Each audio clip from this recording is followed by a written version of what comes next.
This is Ross Morton with my project Escape for the CS50 Python course.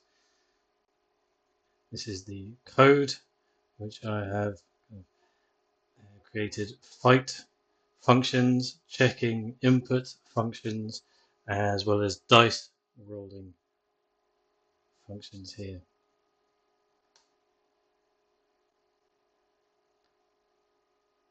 So we get an introduction and get asked what the name is, and if I put in nothing, it won't allow me to pass, or a number.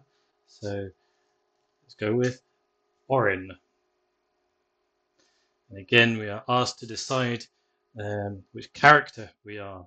Again, we can use the full word or the first letter, but if we put in something that's not in there, we'll be just asked again. So let's say brave. We get our character statistics, which are presented using this tabulate, and some of the text here used Pi Figlet.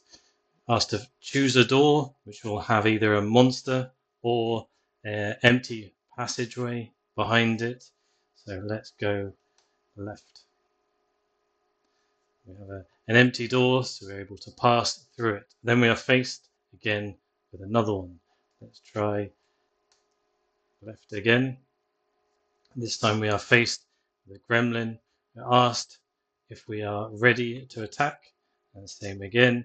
You can put yes or you can put Y, and you'll be able to carry on rolling the dice with your attack. The statistics we have above are added to your attack, and then now we are ready to take a hit. Our defense will prevent our health from being taken as well.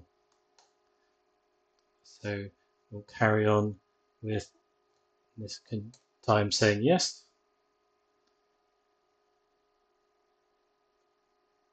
And this time we have defeated the gremlin.